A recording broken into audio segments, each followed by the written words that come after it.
Gardez quelques applaudissements pour Cécile Vechter, la suppléante d'Olivier Jardet.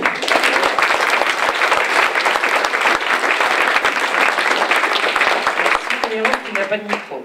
Mesdames, Messieurs, bonsoir. Merci d'être venus, chers amis. Je vais vous demander d'accueillir sous un tonnerre d'applaudissements votre député et le candidat.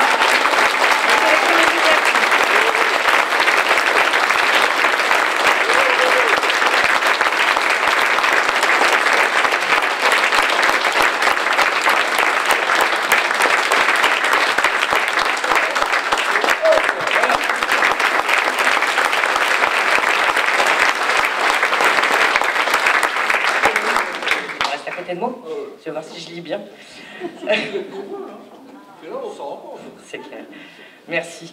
Chers amis, bonsoir. Olivier m'a choisie en tant que suppléante. J'en suis fière. Et je crois savoir pourquoi il l'a fait. Je vais vous en dire un petit mot ce soir, si vous le permettez. Tout d'abord, je connais Amiens comme ma poche. J'y suis née. Et même si je vis dans le quartier Saint-Pierre, je connais très bien l'ouest d'Amiens, où vous vivez, pour la plupart d'entre vous. J'y ai de nombreux amis. Et puis, parce que j'ai exercé ma profession d'assistante sociale au tout début de ma carrière, à Étouville, Montière, au Faubourg de Han ou encore à Saint-Roch. Bonsoir. Parce que je suis assistante sociale, je sais mieux que quiconque ce que la crise a comme conséquence sur les plus fragiles d'entre nous. Je sais que la solidarité est un acte, elle doit être un acte de partage entre celui qui aide et celui qui accepte de l'aide.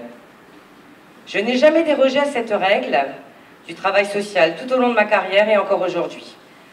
Ainsi, je pense que l'aide financière ne peut se pérenniser sans altérer la dignité que tout un chacun peut espérer dans notre société. Ce que je souhaite est que la solidarité s'exerce en accompagnant de manière durable les personnes en difficulté, c'est-à-dire en donnant les outils qui permettent de s'en sortir. Je souhaite que le monde de l'économie et le monde du social ne s'ignorent plus, voire qu'ils ne se méprisent plus. Je suis convaincue que l'un n'ira pas sans l'autre. Ce qu'il nous faut ici, ce sont des entreprises qui viennent s'installer, qui créent de l'emploi, pour notre jeunesse, mais aussi pour ceux qui, en qualité de parents, ont besoin de faire figure d'exemple auprès de leurs enfants. Sans emploi, comment encourager son enfant à étudier? Comment l'élever dans des conditions favorables? Sans emploi, comment peut-on accéder au logement que l'on souhaite pour sa famille? Christophe et moi, je le remercie d'être ici, et puis aussi une petite parenthèse pour beaucoup m'aider en ce moment. Je ne suis pas très présente à la maison, donc c'est un petit clin d'œil personnel. Donc Christophe et moi, nous élevons 2 enfants, et comme tous les parents, nous voulons pour eux ce qu'il y a de meilleur.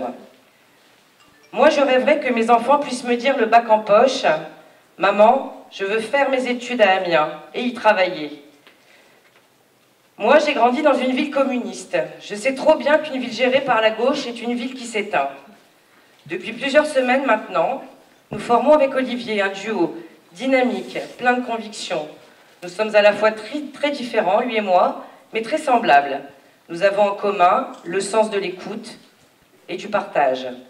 Nous allons au-devant des habitants de la 2e circonscription avec beaucoup de plaisir et nous faisons de belles rencontres, joyeuses, parfois très émouvantes. Le contact, c'est un peu notre truc à tous les deux. Nous avons fait de la proximité notre marque de fabrique.